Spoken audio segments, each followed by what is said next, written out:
सुने अपने यादव घराने का भक्त कि कैसे बुद्धि से, कैसे विवेक से और कैसे भगवान से छल करके आया पृथ्वी पर कितना बड़ा काम किए वो भक्त ने। आप सब लास्ट में निचोड़ मिले, आप सब ध्यान दे के गौर करके सुनी है। अब मास्टर आप स्वर कराएंगे।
सबसे बहुमूल्य तो ज्ञान का कोश है।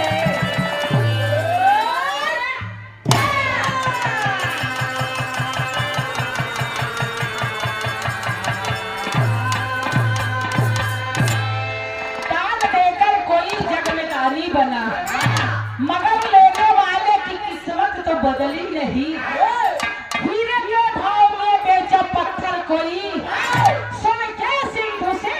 निकली रही।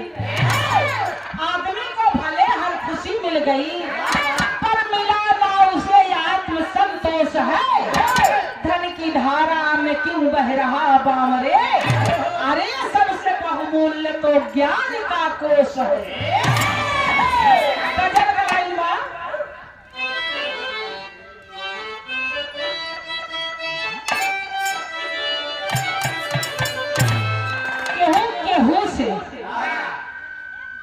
केहू से धोखा खाएगा, जैसे कि मासूका आशिक से या प्रेमी प्रेमिका से कहूँ लगाए तर्क, लेकिन कहत का बार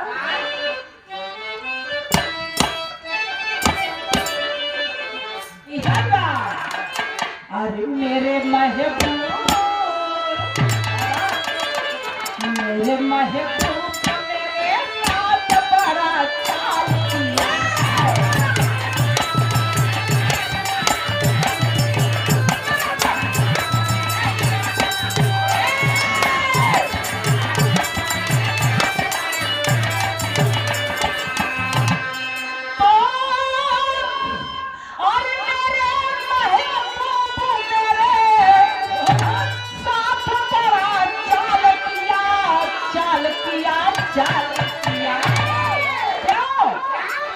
प्यार मारा था और कुछ नहीं, प्यार मारा था झोली पे दम को डाल दिया।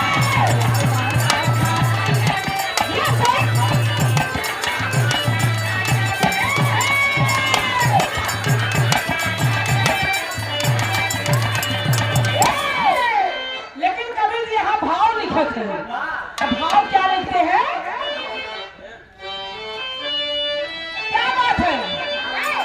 अरे लेखत कदीर का लेखत कदीर का कैसे भला पढ़ा जाए।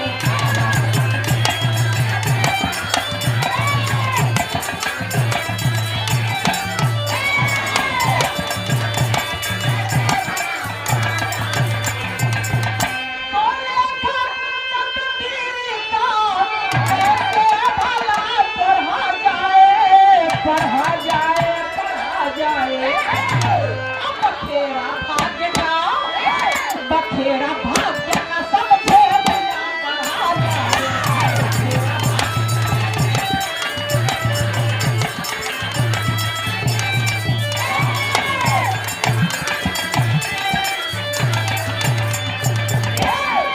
कहानी का शुरुआत में ध्यान नहीं है। अब बड़ी मार्मिक कहानी भाई अपने यादव घराने से कहना रामा से।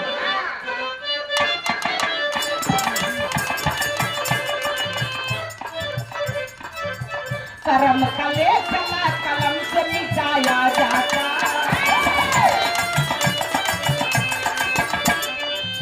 कुदरती आग में जीवन को पकाया जाता।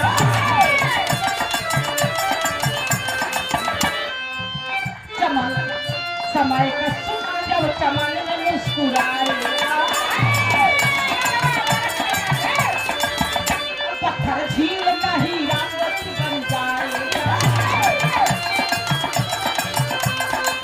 गोवर्धन दास का जीवन धिया गिराई से, एक दिन नारी बोली आंसू भर करारी से, टमाटर जाके कैया कहूँ तू भी सवाल, गुजारा कैसे होई बोला ना कले सवाल। चले कमाने यादव पैदल ही सहरिया में, मिला एक क्यों मंदिर जो रुक गए डहरिया में। ये तपस्या 12 साल जो बिपिनवा में, बजाए डमरू भोलेनाथ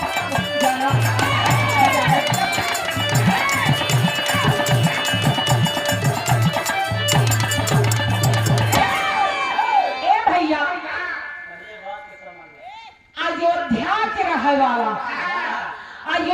के रहने वाला गोवर्धन दास यादव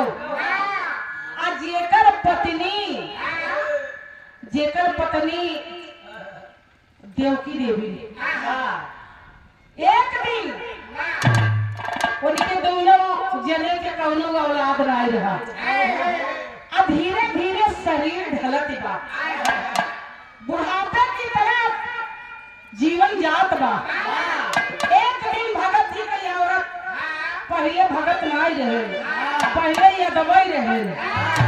एक दिन यादव जी की औरत यादव जी से कहत, यहाँ गोवर्धन से कहत, यहाँ ये बतावा हमारे तोहरे कौनो आस औलाद नहीं बा।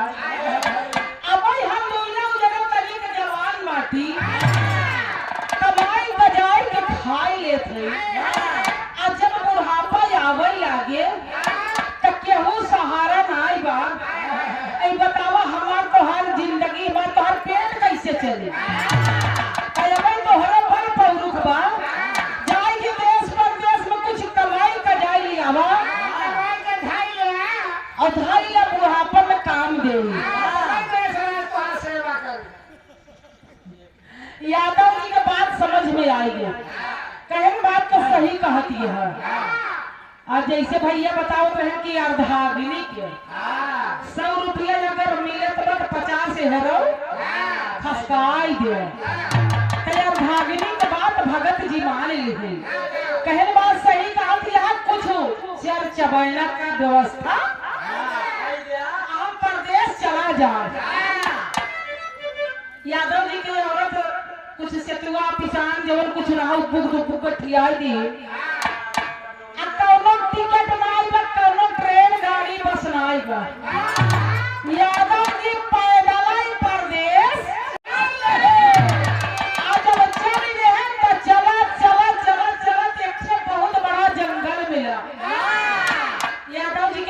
प्यास लग गई रहा, भूखा लग गई रहा। अब वही जंगल में देखा तो देखे भगवान भोलेनाथ का बहुत प्राचीन मंदिर बा। अब वही कुछ पुजारी लोग बैठ के ओम नमः शिवाय करत रहे,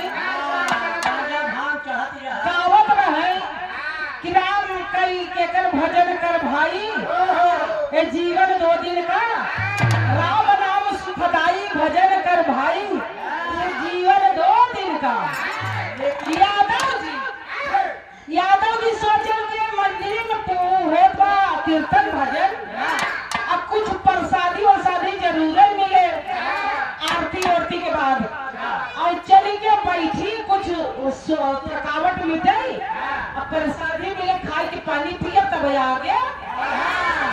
आज जब यादव जी गए बैठ गए तो वही अपना भजन में मस्त हो गए, अपना भजन करे लागे, ढोल मजीरा बाजत बा, अपना ताली बजावत भोलेनाथ के भक्ति में मिलाई गए।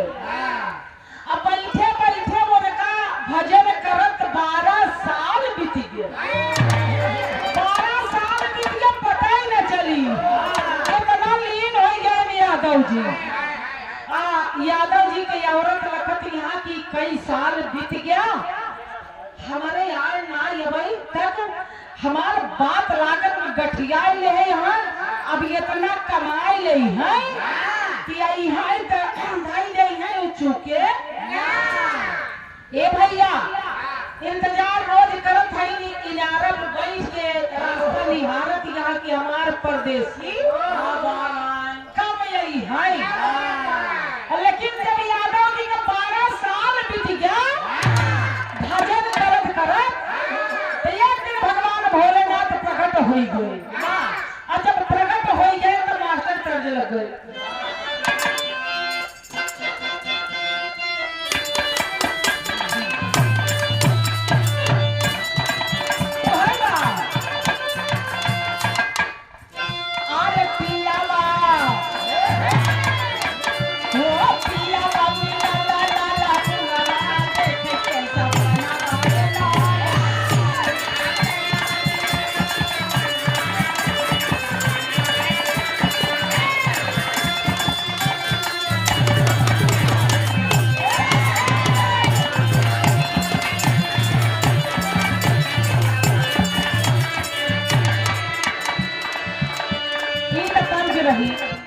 भगवान भोलेनाथ यादव जी से कहा थे, ए बच्चा, बस एक हमने ही अवजिया प्राप्त करेगा। भोलेनाथ कहा था, बच्चा मैं तेरे तपस्या से प्रसन्न हूँ, मांग ले जो तेरी इच्छा हो, मांग ले। भोलेनाथ कहा थे, अरे पूर्ण भाई वो पूर्ण भाई तोहार साधा नाला मांगा पारा।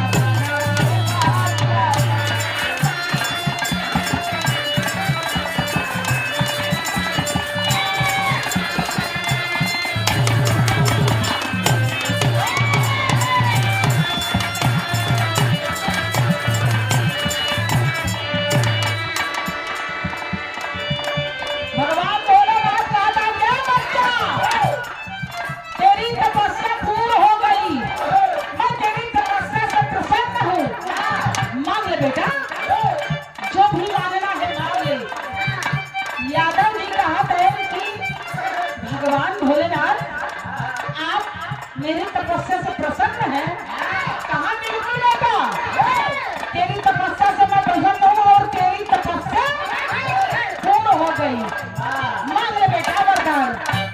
यादव जी कहा है कि भोलेनाथ हम जवन मानव तवन देगा, कहा हाँ देगा बेटा, कहा जवन मानव तवन देगा, कहा दे भाई दे।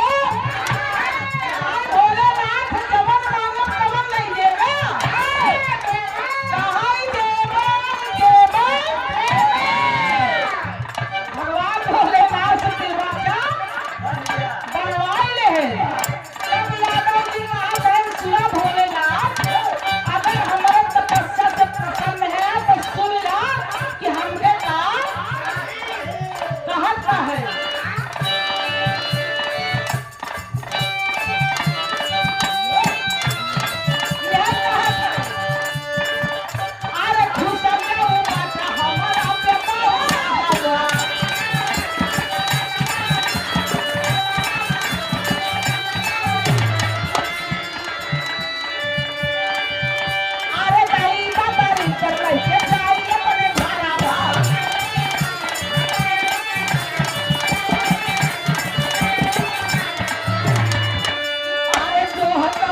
है वही वो नहीं कि हमका दई जा हम अपने घर जाई कितना दिन बीत गया हमार मेहरारू हमार इंतजार करते भगवान भोलेनाथ कहा कहीं महा लंठाई वाले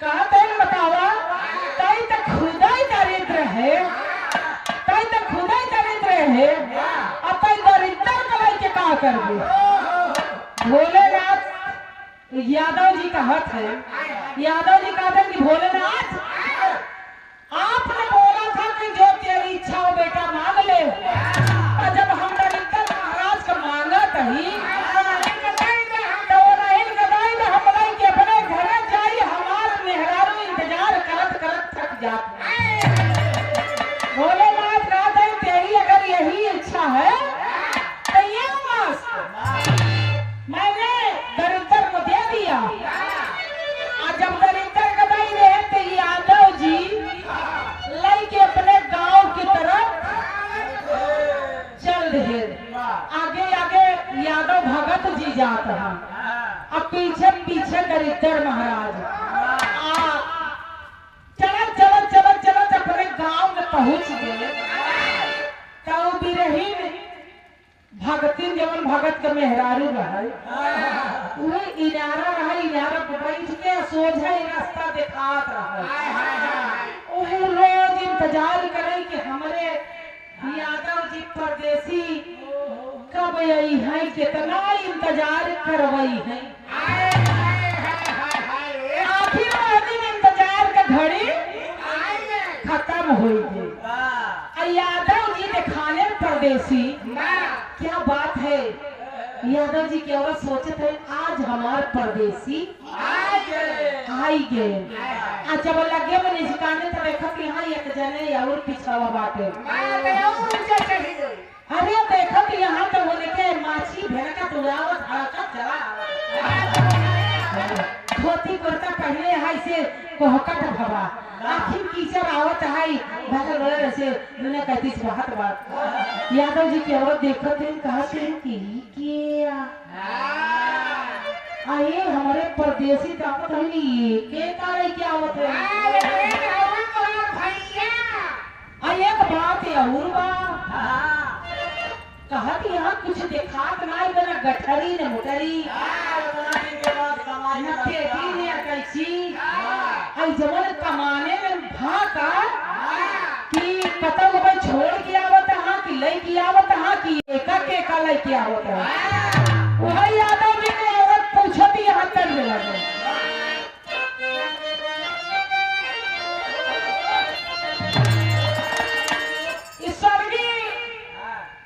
रामदेव गुरु जी की आवाज में भैया पहले बहुत काम हुई हमारे गुरु जी रहा क्यों गुरु जी राम लखन गुरु जी यही विद्या का तमाम तरह से बदल के बतावे और वो का हम नाही गाई कैसे गुरु जी गावे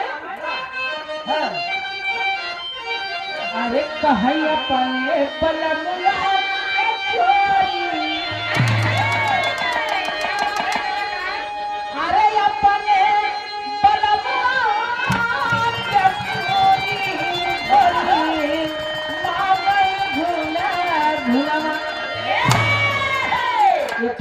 है बदल के गावे गोपिकाएं कन्हैया से कहाई कि अरे ठाड़े रहो मुरली वाले अरे ठाड़े रहो मुरली वाले डगरिया भरे भरे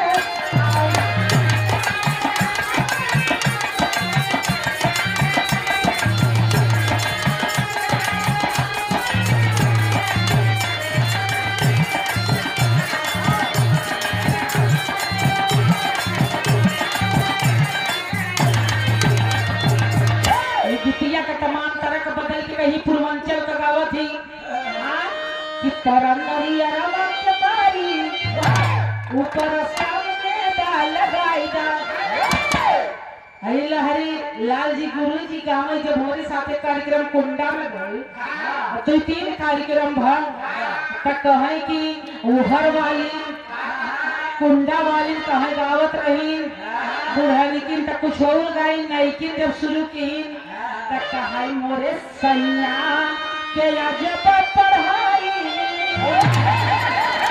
अरे मोरे राजा के अजब पढ़ाई हमारे काल आशा बुझाई।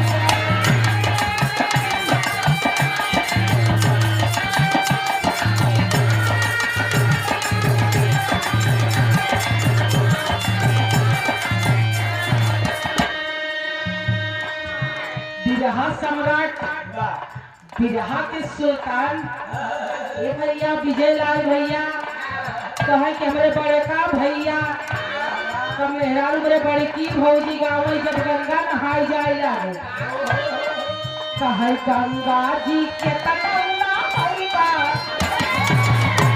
अरे गंगा जी के तटौना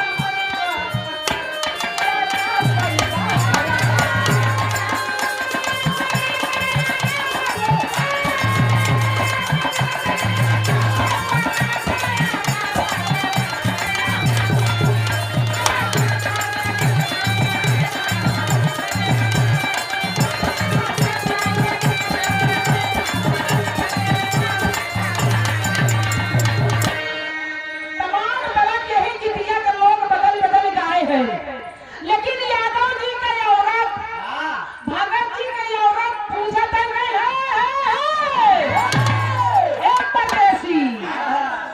हे परदेसी भाई पहले जब पूछा तो बताई ला घर के डोरी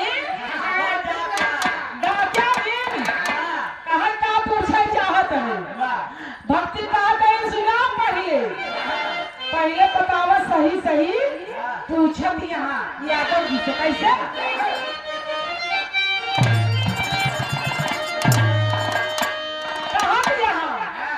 कहे कैसे मनई बतावा आओ बच्चा कब तनी क्या मंगावई अरे कहे अरे कैसे नहीं मनई बतावा समरिया ना हमके सिखावा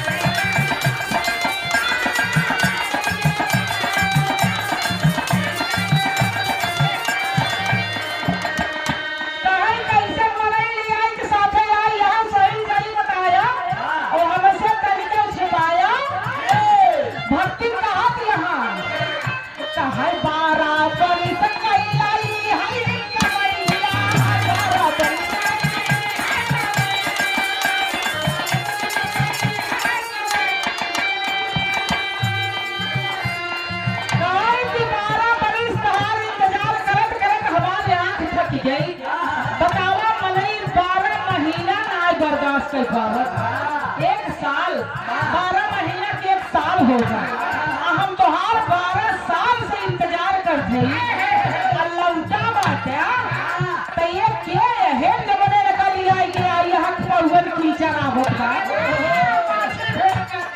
तो है 12 बरस कैला आई है कमैया रुपया ना पैसा लिया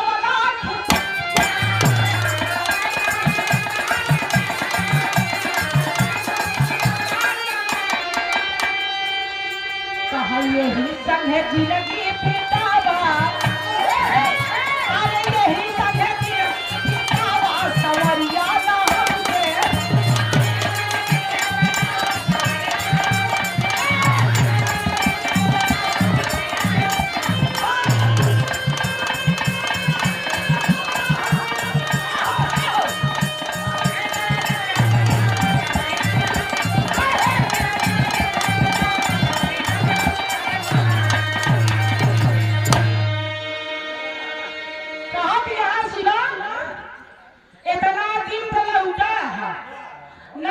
रुपया देखात बा पैसा देखात बा जेबा एकदम लत्ता भवा अन्ना हाथे में झोला में झंडी बा और ऊपर से एक जने के और लिया आया आप तो आप आया 2 हाथ पकड़ लेके आया ये के पूछे बतावा हां आ जाए ना हो गई के तू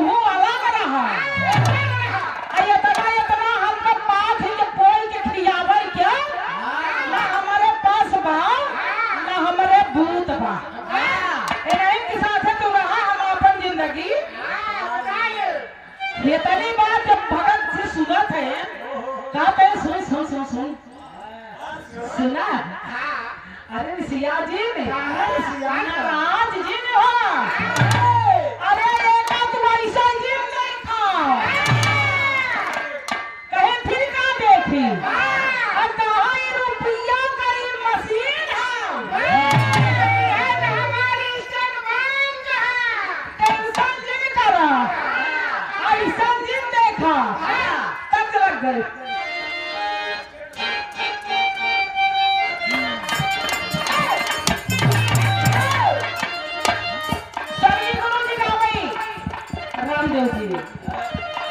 भैया का होती बात भैया अरे पारी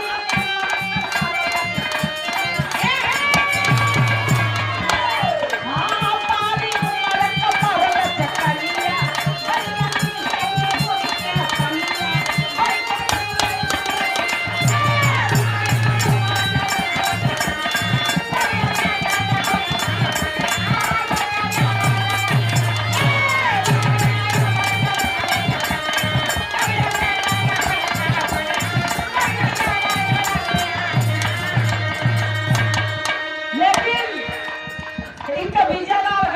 लेकिन भगत जी का कहत है भगत जी भक्ति से का कहत है कहा सुन ऐसा का जीव ले कहे तब का देखी जब कुछ देखा तो या दवाई बा हां का देखी भगत जी का दर्शन सुन पहले बात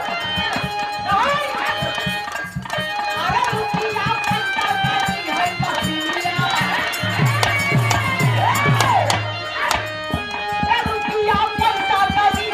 मसीहा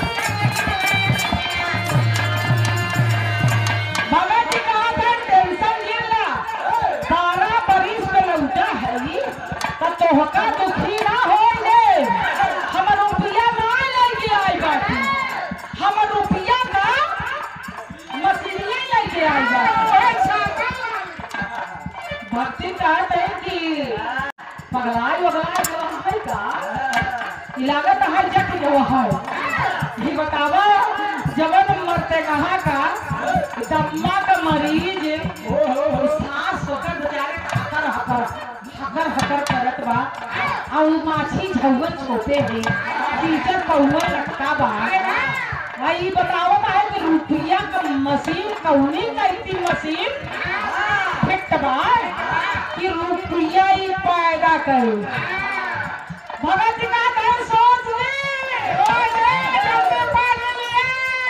सामाजिक प्रकार कर समय का बड़ी महत्व बा कहा है भूसावली वाला घर जब भूसा वाला घर रहा ओका जल्दी लीप पोत के साथ कर दे कहा जब पहले हम हेना से हेनावत रहे बरारी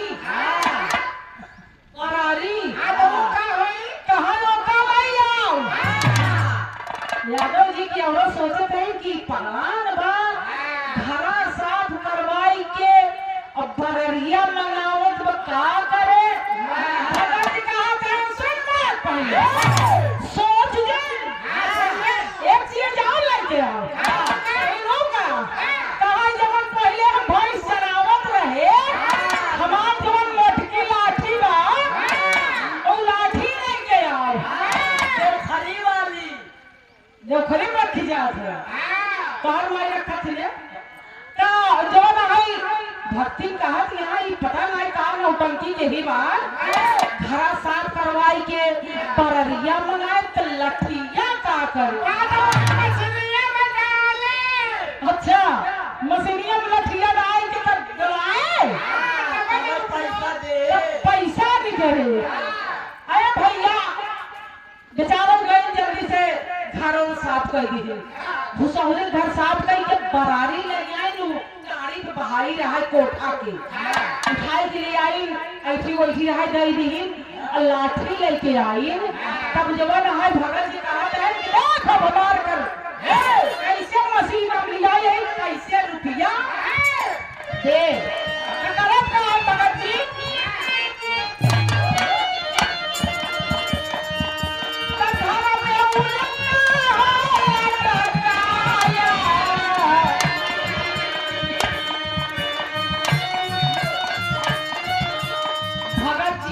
दरिद्र महाराज का वही जब घुसौरी वाले घरे धरनी रही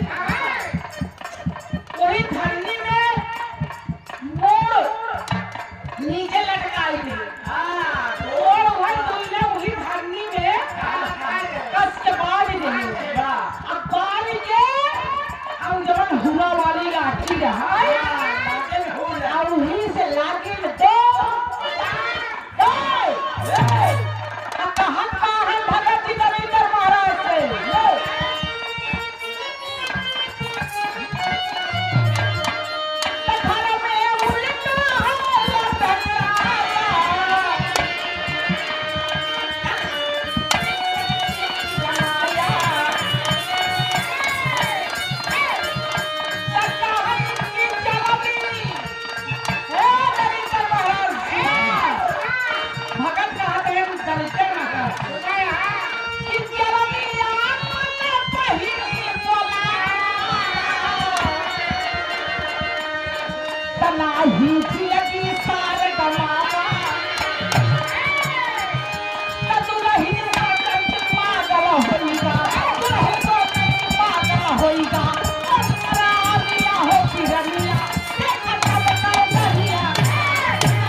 दरिद्र महाराज को उल्टा लटकाई के भगत जी लागत कहा लाठी सही कहता है कि सुनिया अगर अपन जिंदगी चाहत हो भगत जी कहत है कि अपन जिंदगी चाहत हो सारे तो अपने बहिनी के जल्दी मृतलोक में बुला लो नहीं तो तोहार खातिरदारी हम ऐसे रोज करत रहे कईया दिन बीत के धीरे धीरे महीना लक्ष्मी जी का पता चली। लक्ष्मी जी जब अपने अंदर आत्मा से सोचे लगी कि हमार भाई दरिद्र ये मृतलोक में पता लागत बा कि गा है और ये हिर नहीं जबा और हमारे भाई के बड़ी प्रताड़ना करत बा। लक्ष्मी जी के एकदम पेटे में आग लग गई अपने भाई के दुर्दशा सुन के देख के समझ के तो लक्ष्मी जी करत का है ए भैया आज कल के दुल्हन आवत लक्ष्मी जी बड़े टेंशन में पड़ गई और टेंशन में पड़ गई तब का बम्मा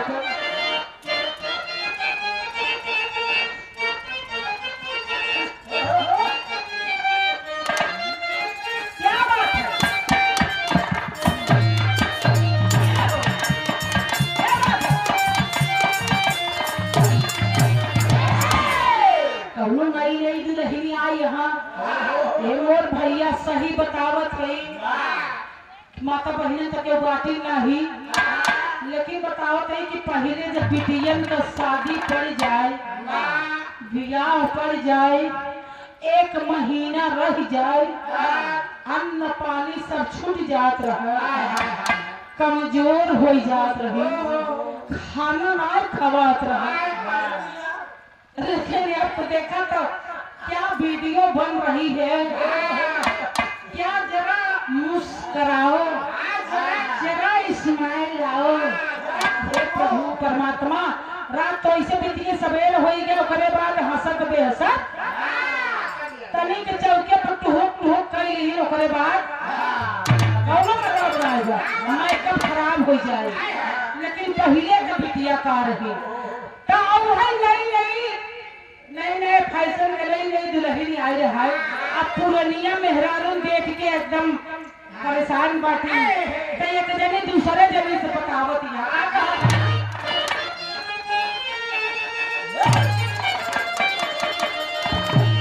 कहे चौदह के पतो ही आके चौदह के पतो ही आके और सुन लो पतिताई मिया और सुन लो पतिताई का सहस्र भाग हो के लजा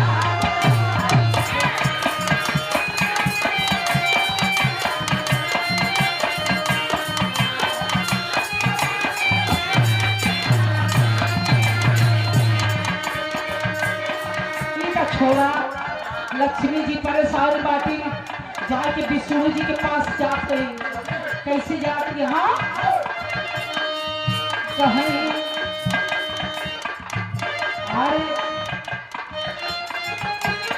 अरे लक्ष्मी जी खबरिया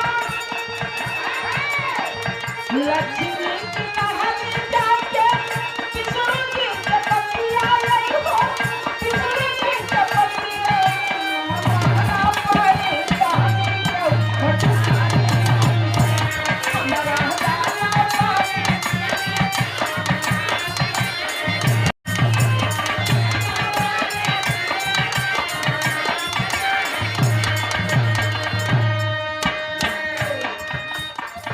वीरना कदी लगी ले लहिरा दहिना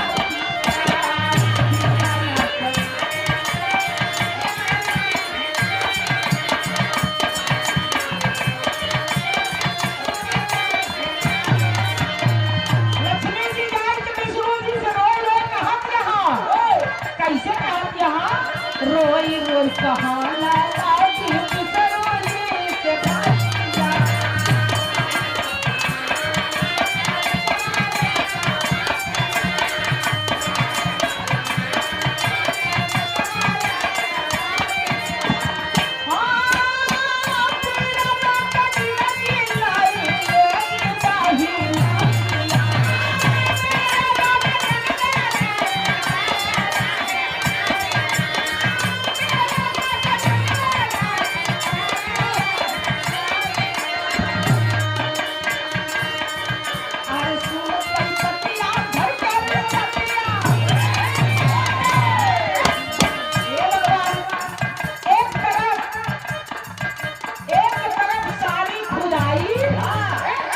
एक तरफ जोरू का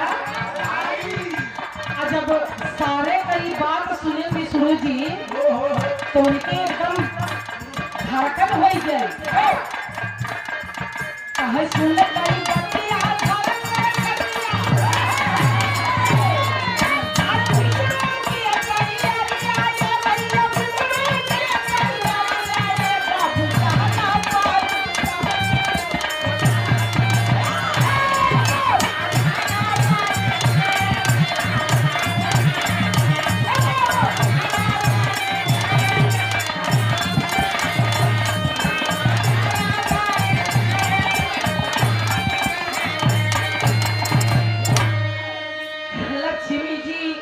विष्णु जी के पांव पे पड़ के रोवत है कहते हैं कि पति जी पति देव ओ यादव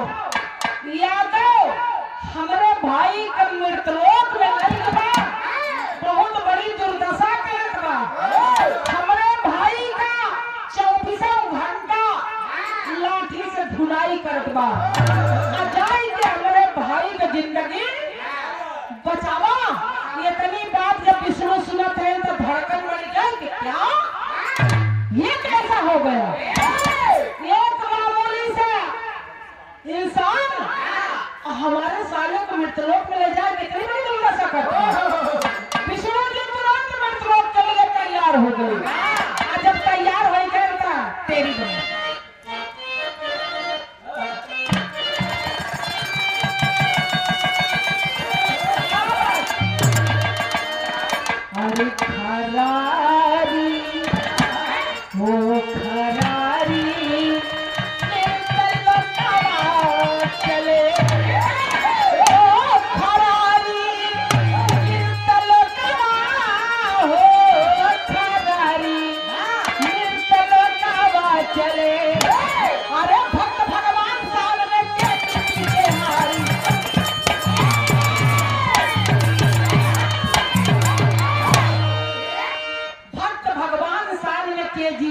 हारी खरारी मृत लोकवा चले।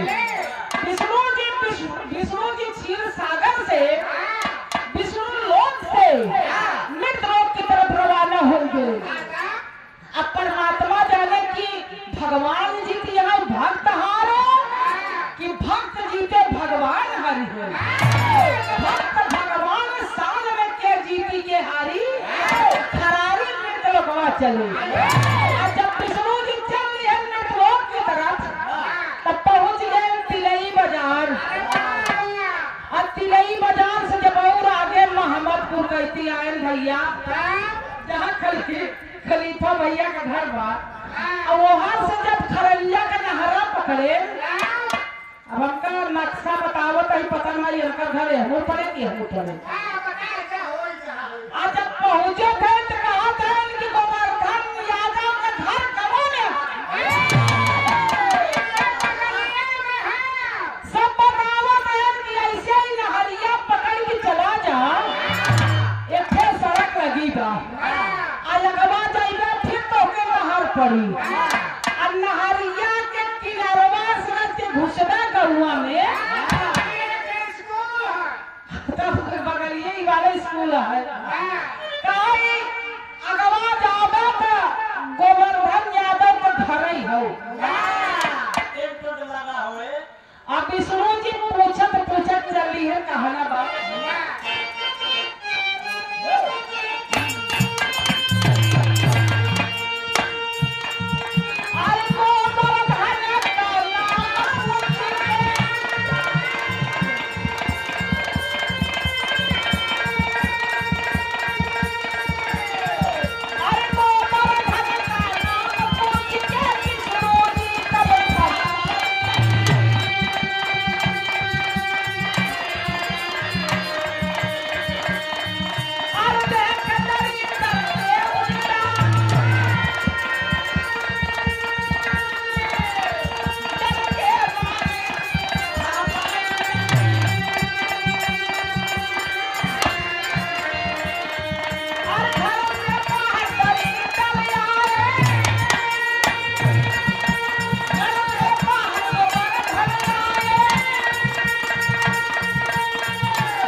यादव जी अपने मेहरारों को ही इनारत बैठाए रहे कहा के हुआ भाई तो हमका बताए।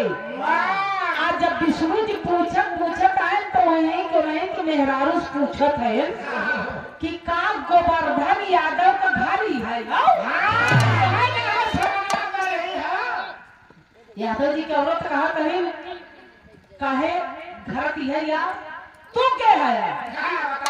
इतने में विष्णु जी का नजर पड़ी कि हो रही तो हमारे साल का मेहमानी होत बा। ऐसे जब तुम्हारे खड़ा हो गए कहते हैं कितनी बड़ी सजत है बा लागत हमारे साल साहब का फंसा है लागत कि अब हम फंस गए। इतने में मेहरुआ से बात जीत होत बा कनवा भनक पड़ी गोवर्धन दास के और सोचत है कि दुआरे केहू आई बा और धुनाई करत रहा या वही गर्माहट में बहरे निकले पसीना से एकदम तर बाटे पसीना से कह रहा यादव जी विष्णु जी का देखे कहन तो के है हो। विष्णु जी कहन कि ये हमार सार है और इनका काहे कि बड़ी बड़ी तुम नशा करता है इनका छोड़ो।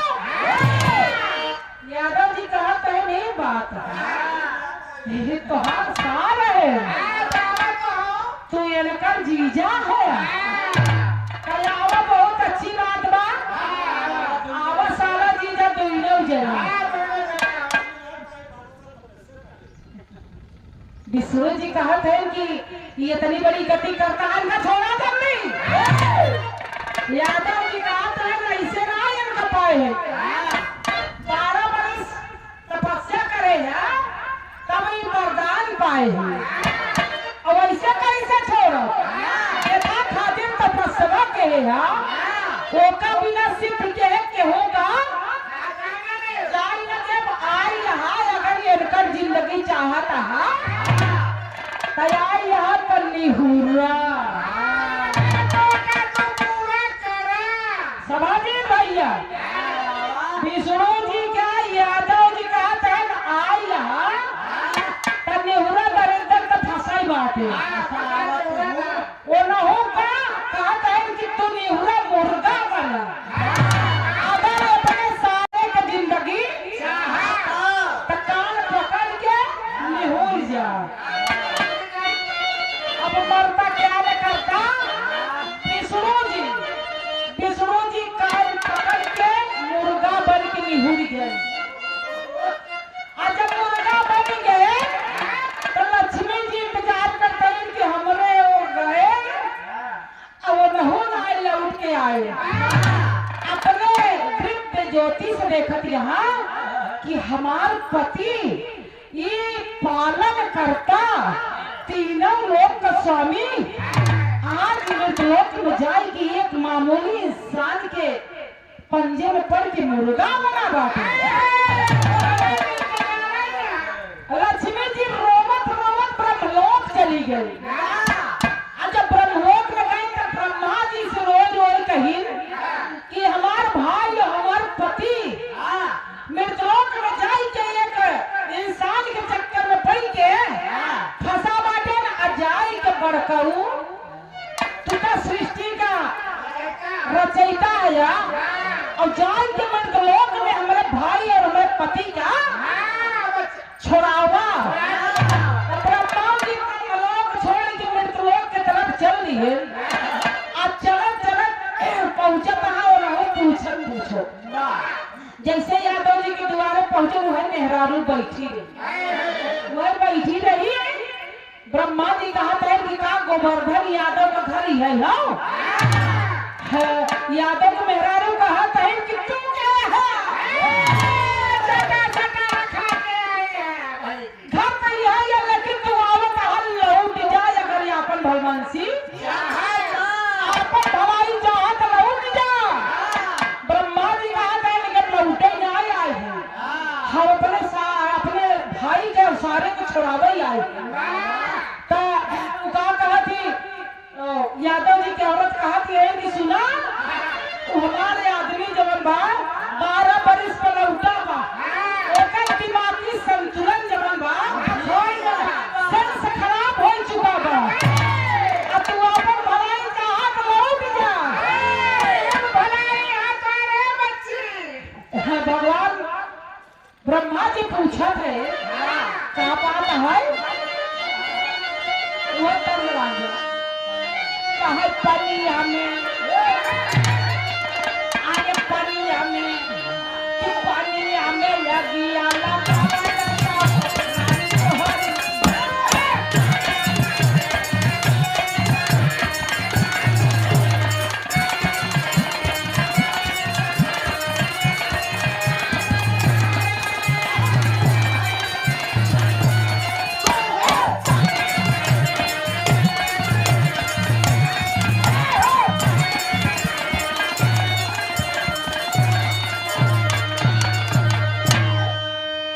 बिरहा में तर गया है चटनी ना कहा थी पूर्वांचल वाले मार तर्ज भर देती तो का जाना दे हो शहर वाली कजरा है ए भैया शहर वाली तो कजरा दे थी ऊपर दे थी नीचवा दे थी गेहूं फाड़ दे अहिया वाले तो ढेबरा हवा काजल कर दे थी ये हरम छाड़ा रहे वो हरम छाड़ा रहे देखा काहे कहा था ब्रह्मा जी से गोवर्धन यादव का पति भगत का बात बतावत यहाँ वहाँ धुनाई करत बाटे वहाँ देखा वहाँ विष्णु जी मुर्गा बना है ब्रह्मा जी को देखता ही अबाक हो गए। अब विष्णु जी शर्मात क्या बतावा हम पालन करता दुनिया का हम मुर्गा बना ही हमार भाई आए है हमार का रह गए। लेकिन यादव जी की औरत ब्रह्मा जी से बतावत यहाँ का बतावत यहाँ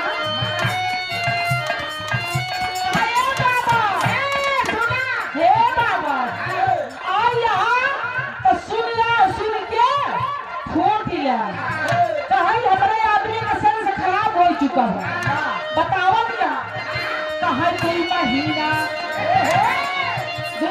से आज उल्टा सीधा रखा कहा 2 महीना अरे 2 महीना होगा पागल हो बाबा हमारा परान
देखा नहीं हो बाबा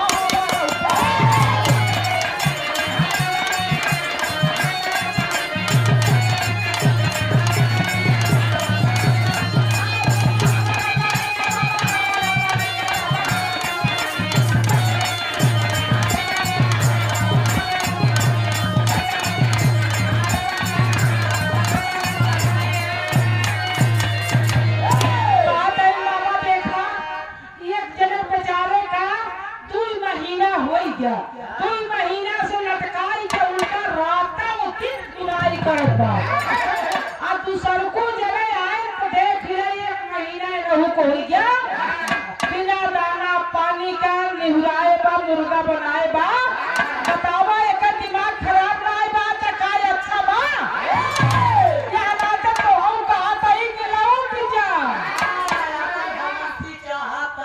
बतिया चितिया होत बा कि गोवर्धन के कनमा आवाज गए दुगरवा निकल के आई देखे कहन की के ब्रह्मा जी कहते हैं का बाहु ये का कहे हा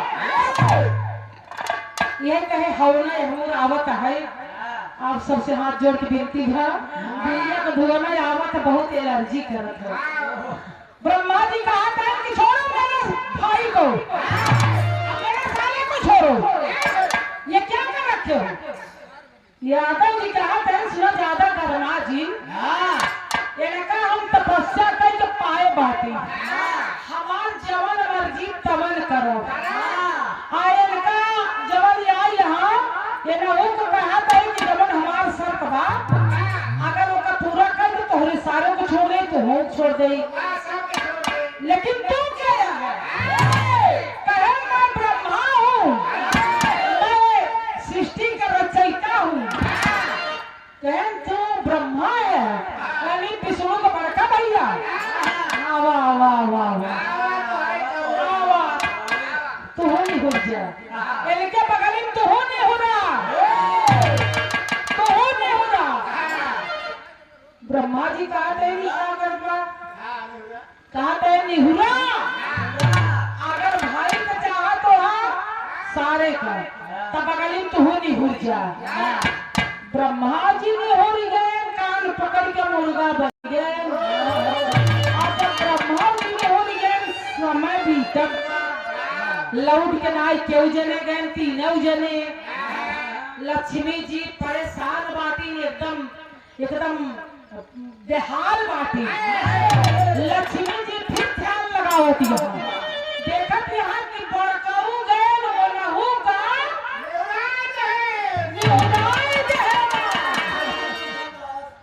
बाहर भगत। और लक्ष्मी जी फिर जाती यहाँ कैलाश पर्वत पे। और जब कैलाश पर्वत पे गई, भगवान भोलेनाथ के पैर पे पकड़ के कहत यहाँ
बना है। जब जब केहू के वरदान दिया है, तब तब कुछ अनर्थ है। भस्मासुर का वरदान नहीं रहा था, माई पार्वती के खदिए रही और जेका जेका वरदान दिया है, तेका तेका उल्टे भवा है। आज मैंने सोचे विचारे भगत का जानो बताई रहा वरदान, अब तो हमारे भाई का दिया वाला के रहे तोहार कवन हक रहा हमारे भाई के दे के। हमारे भाई की जिंदगी गाड़े में पड़ी बा और हर मार सैया गए और हो के उड़ाए पड़काऊ गए और हो के उड़ाए। अब बतावा कि तीनों जने के मृतलोक के बजाय कितनी बड़ी सजा दी है बा।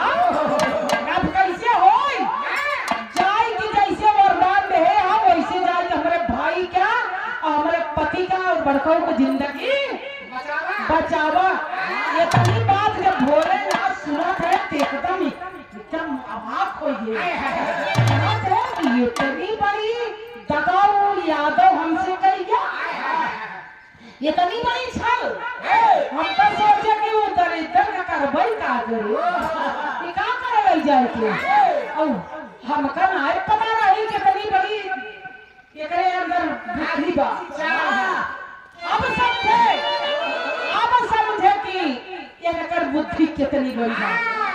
ओहा भगवान भोलेनाथ अवाक हो जाते हैं। अब याद है भैया हमारे में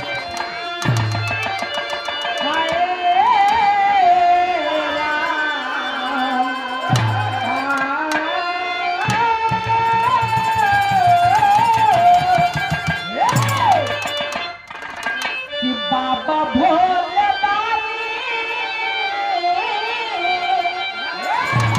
कि बाबा भोले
भोलेनाथ नंदी पे सवार होई के अब मृतलोक के तरफ चल दिखे।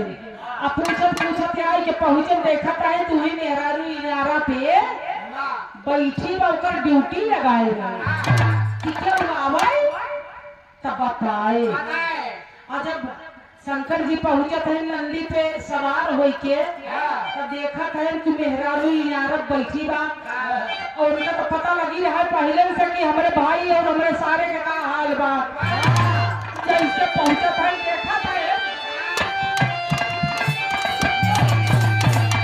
देखत है कि सारे का बुराई होत बा। अदुल्ला भाई मुर्गा बने निहुरा इतने में भगवान भोलेनाथ का तन बीड़ी के धुआं आया।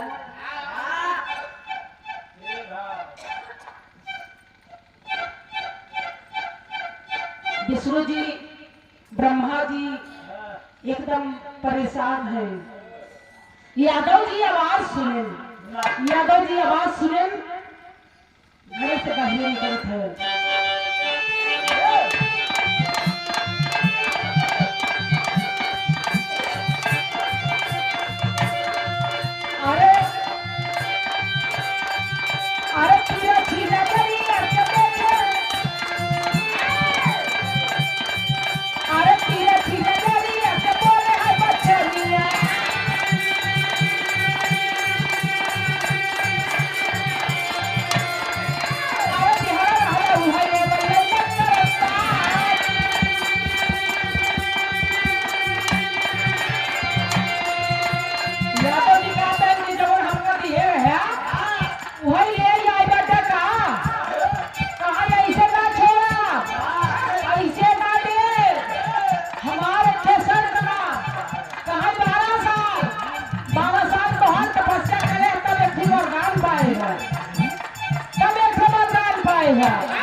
ऐसे के छोड़ब ना कहा हमार देखे 3 शर्त बा। भोलेनाथ कहा थे आखिर बताओ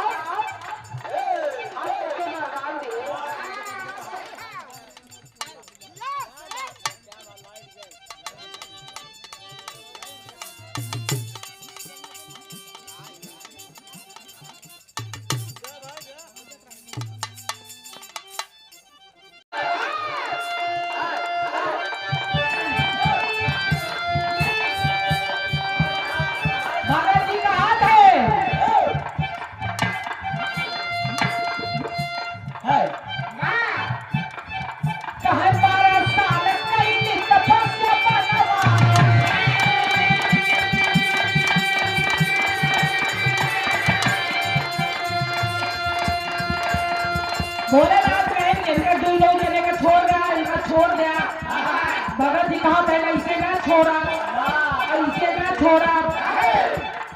कहा तपस्या करे तब तू गया है और छोड़बो करब तो 2 शर्त बा 3 शर्त बा।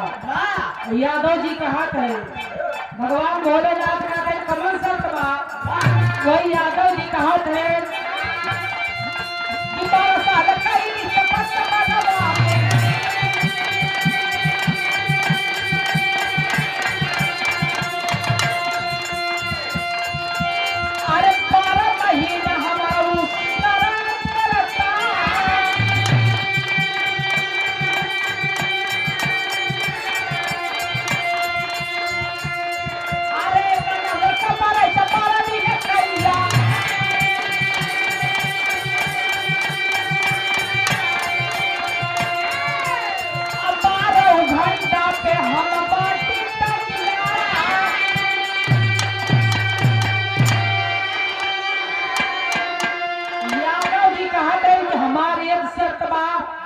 कि इनका 2 जने का नेहुरा यहाँ वही पीठी पे 100 लाठी मारा।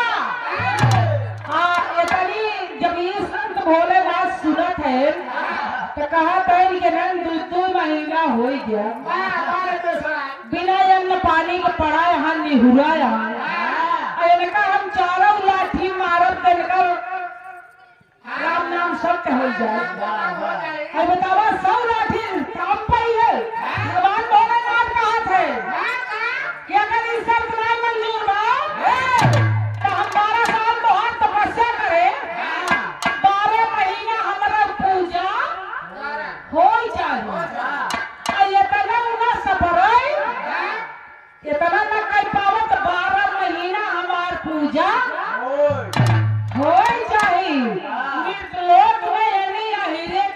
पूजा।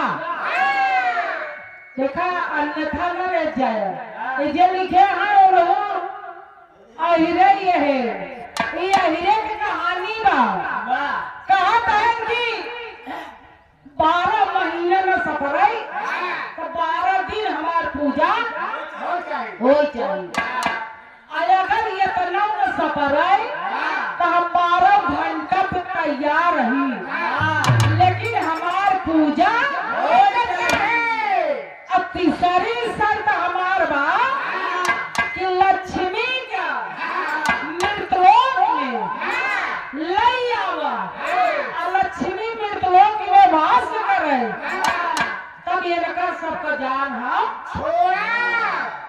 तब भैया आज तो इन्हें सत्य भोलेनाथ का माने के पड़ी, भोलेनाथ का माने के नहीं पड़ी।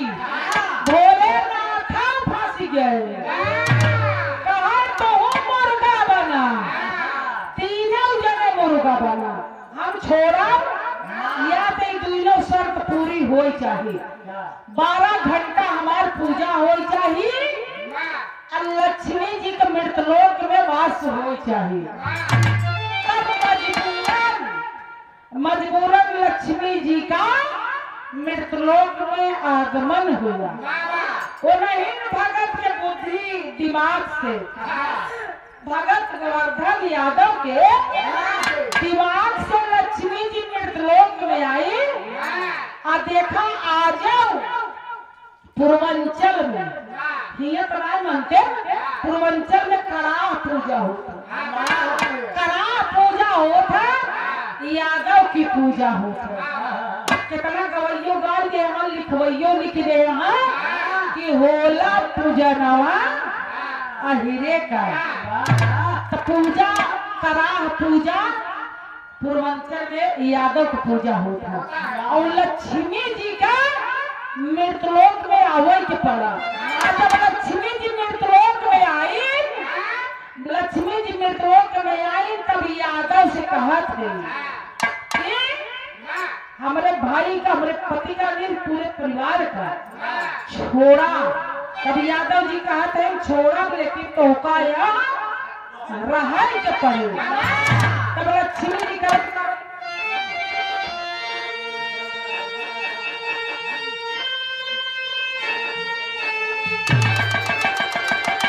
यादव जी कहा लक्ष्मी जी से कि अरे जमाले रही जमाना,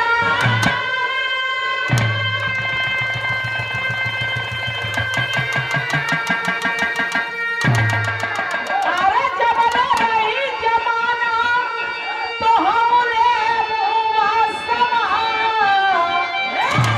लक्ष्मी जी कहती हाँ कि अरे रही हमको की के पिरना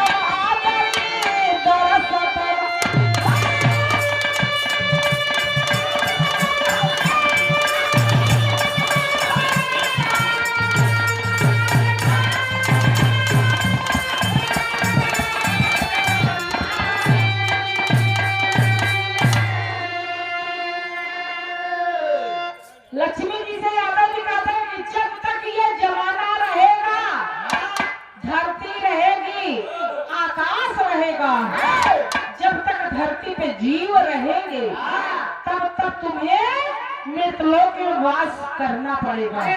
लेकिन लक्ष्मी जी का एक शर्त रही, ठीक बा हम रहा मृतलोक में, लेकिन जहाँ हम रहा वही हमार भाई रहे, हमार भाई रहे।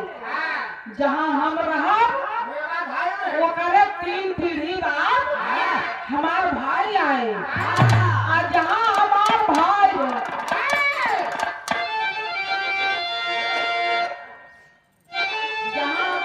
रहे वो करे 3 पीढ़ी बाद हम।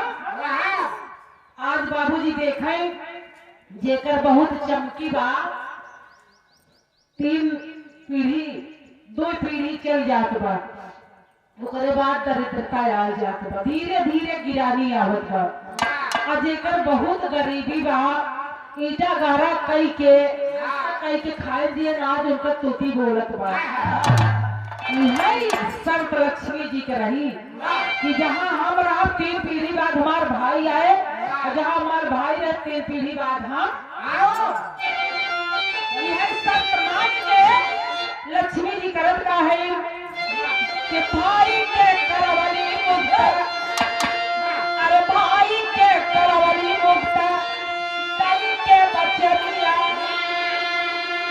ब्रह्मा विष्णु शंकर के छोड़ा वाली भवानी।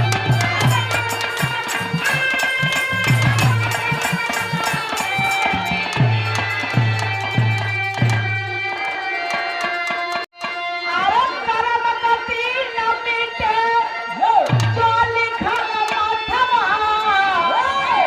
कर्म गति न मिटे जो लिखल माथवा, तबई हर पोथी के सिरवा दरी दरस।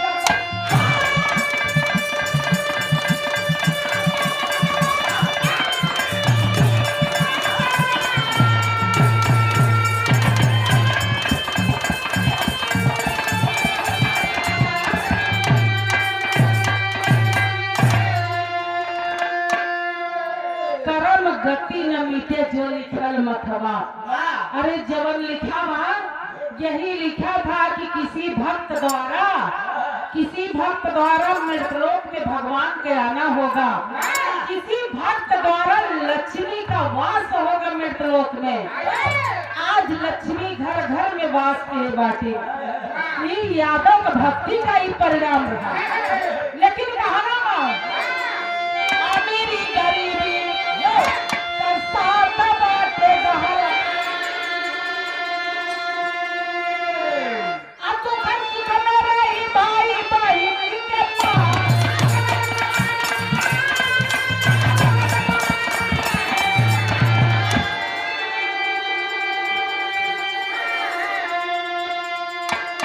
अरे रुपया और पैसा का दुनिया में न मोल न दवा, बिना रुपया पैसा का बिना माया का कुछ हो न पाए। कि रुपया और पैसा का दुनिया में न मोल न दवा, दरैया कोठी में गिरनवा दरी दरस।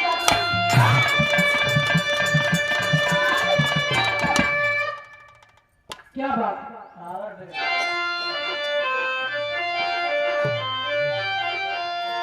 भैया, ऐसन भगत तोहरे गिनाई खलीफा भैया। हम गाय तो कुछ और नहीं, लेकिन तोहरे बतिया पे हमका बात मिल गई कि ऐसे ऐसे गवैया रहे कि ऐसे ऐसा कल्पना वाली बात संदेश में दे के गए। आज उन्हीं से एक से आपा हुआ है, कई धरती पे ऐसे ऐसे भक्त रहे, ऐसे ऐसे कलाकार है। दुनिया बहुत बड़ी बात, लेकिन ऐसा भक्त रहे कि लक्ष्मी जी का वास करे पड़ा। दुख सुख में रही भाई बहन के पहरा, जहाँ दुख बा वही सुख बा, जहाँ सुख बा वही दुख बा। दुईना बहनी भाई का करा मात है। आखिरी भाव में कहना बात कि गुरु बिहारी गुरु गणेश नारी है सदा वहाँ